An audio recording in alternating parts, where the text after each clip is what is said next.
there. We're at CMB's Momentum with Phil Wickham. Hey, Phil. Hi. So, Phil, I wanted to ask you a couple quick questions while we're here. It's been a very busy week, and there's a couple of festivals going on. What's been keeping you busy lately? This week or Just in general? generally. My kids have been keeping me the most busy. I've got 3 little girls. One turns 5 this week. That's my oldest. Her name's Penelope. And then Mabel's 3. And Lottie, Lottie, is 1 year old. And my wife's pregnant with another baby. You're and one so, of those. Yeah, No, we kidding. just are like creating a whole clan of Wickhams over there in San Diego. I love the names. Do we have a name in mind for the last one, or is it still a secret? It's a secret. Okay. There's too many name stealers out there. It's too true. many name stealers. There's a lot of Phils, I think, out there too. Probably. Yeah, probably. Okay, I wanted to ask you, I know you're probably exhausted about talking about your last couple of years and your vocal surgery and stuff, but I think what people might want to know is a scripture or something that you've really clung to in that season, in that time of your life. Yeah, for those who don't know, I've told the story often, but I love telling it because it's a story where God has really revealed himself to me. But the short story is that 2 years ago, I got this thing called a polyp on my vocal cord.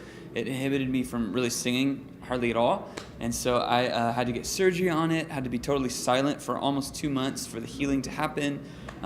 Thankfully, God brought just an awesome team. It just healed really quick, and I got back on the road within 4 to 5 months, which was awesome. They thought it could be up to a year until I started singing again, which would have been crazy. So I'm thankful for the healing.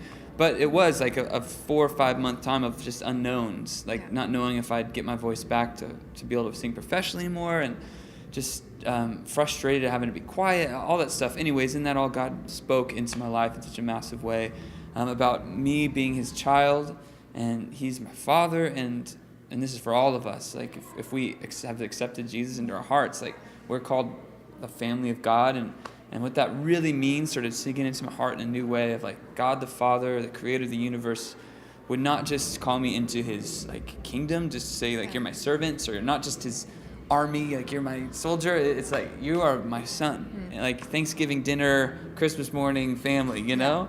And I just was so overwhelmed by that truth, and started really believing that truth in a new way. And anyway, so all these new songs came out of it, and I started seeing verses in the Bible, I felt like for the first time. One in Philippians 2:15, it says, so that you may be blameless and pure, children of God, without fault in a warped and crooked generation, and then you will shine among them like stars in the sky. And I just had this picture of like the people of God really like understanding in a new way and believing in a new way, like the real truth about who they are. And it's not they're not defined by failures or their own successes. They're defined first and foremost. We are defined by what God says we are, and we're set free and redeemed and clean and forgiven, and we've got future and a hope and all these promises in God. And this is a long answer to say, like if you are part of the family of God, we're not born into it. God says that for all who believe in Jesus, are counted as the family of God. It says that in the scriptures. And so if you follow Jesus, you have like the Spirit of God inside of you. You have the light of God inside of you, and everything you need to completely shape and change the world around you for his glory and for his kingdom. And man, just like there's no reason to fear, no reason to be ashamed. Like run for it. Anyways, long answer, but I'm so excited about it. So thanks for letting me talk. I love though, like what you're saying as you're talking. It's hitting me like as a father of 3. You can't speak to your children. And it kind of, I never thought of it this way, but like before Christ was born, there was no word from God. Nobody heard God speak for so long. Like it must have just been an interesting, weird dynamic, not being able to communicate with words to your children. Or were you writing on note? Not. It was like, definitely inhibited. I had CHRI. I would like type into my iPhone, and a robot voice would say stuff, which didn't work very well. But that was the best I could do. For sure. Okay, last question.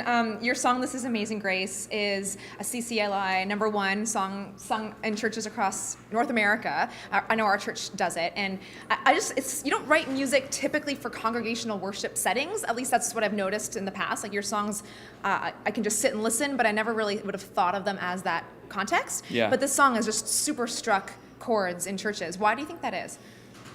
Yeah, I think the biggest reason, because there's really not I think there's sometimes a formula to have a hooky song or a song that maybe could fit within the radio format, but there's not a formula for a song that kind of blankets the whole church as far as like this is a truth that we all want to sing, and that's what happened with like 10,000 Reasons or How Great Is Our God, and these songs that just kind of rise above. It's like, whoa, like there's just something special, and it's words we've sung before, it's melodies that aren't crazy new or fresh, it's just, but something about this song has something, and I think it's just a special, like God breathing his life and his favor into something that just sparks a bigger response, and that's, I guess he just chose to do that with this song I got to be a small part of with a couple other writers and producers and label and all that. So I'm so honored to be a part of that song. I mean, honestly, actually, most songs I put on records, in my mind, they're like I write a lot of songs with the thought, like, if I was a worship leader at a church, like what songs did I want to have to write? And so I don't know if that always fits into like the greater. Well, that's what I mean, like the typical congregational. Right down the middle, but it's my hope that I would love all of them to be played, but they don't all fit into like that. Well, this is really easy to play, kind of, we can do this song. But I'm just so thankful to have been a part of that one. It's crazy. It's like been sung all over the world, and it's crazy. I just love it. Yeah, awesome. Well, appreciate your time. Again, it's Phil Wickham Thanks at for having CMB me Momentum on. Orlando. Sorry, I'm interrupting you while you're doing your we can closing do that statement. together at the same At time. CMB Orlando. See you later. Good to have you.